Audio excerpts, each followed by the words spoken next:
Hello，大家好，歡迎收睇領養社工1分鐘，我係宇峰。今集嘅題目就係祖母對不起1分鐘嘅內在對話練習，讓離世嘅親人用微笑去原諒你。今集想講嘅就係，如果我哋有一啲心愛嘅人已經離開咗，但係我哋曾經可能講過一啲唔好嘅說話，傷害過對方，但係又冇機會去道歉嘅時候，可以點樣樣呢？今集我哋主要就係分享呢一個主題。例如，如果我哋曾經對所愛嘅人講過一啲好苛刻嘅說話，但係佢哋已經離開咗，可能係我哋嘅公公婆婆、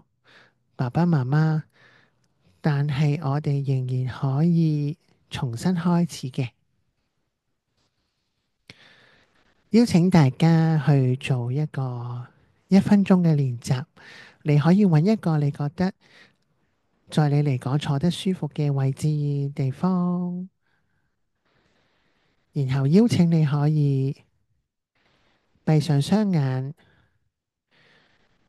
注意自己嘅呼吸，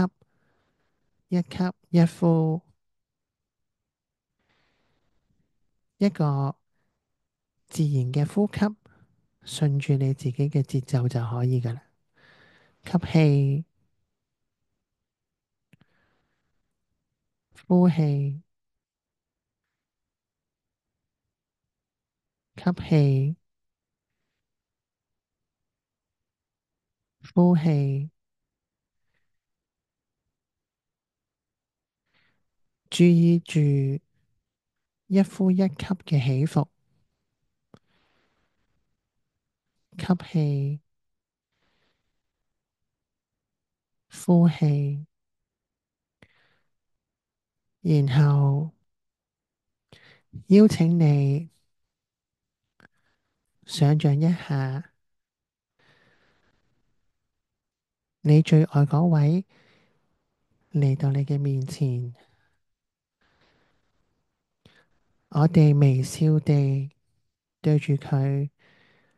好誠懇咁樣講：我好抱歉，我唔會再對你講嗰一種嘅說話啦。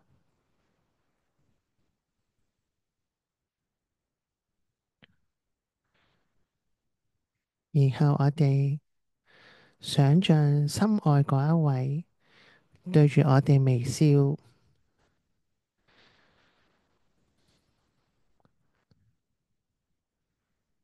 願呢一個練習能夠為我哋帶嚟平靜，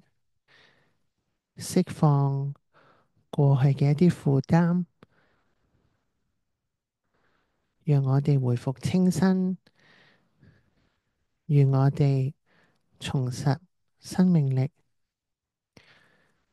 為身邊嘅人同埋後代嘅子孫帶嚟許多嘅喜樂同埋幸福。然後邀請你注意一下周圍嘅聲音，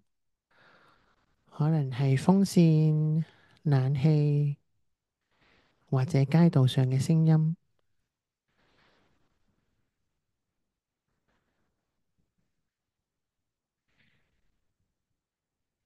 邀請你慢慢放開呢個練習，翻返去你所在嘅地方、房間或者空間。喺度我哋做少少嘅總結，就係通過內在嘅對話，我哋可以療癒同離世親人之間一啲未完成嘅情感。可能簡單1分鐘嘅練習，可以讓我哋帶嚟一個內心嘅平靜。多謝大家收睇領養社工1分鐘呢個 YouTube Channel。如果你對我哋嘅資訊有興趣，邀請你免費訂閱我哋呢個頻道，期待喺下一集再同大家分享。拜拜。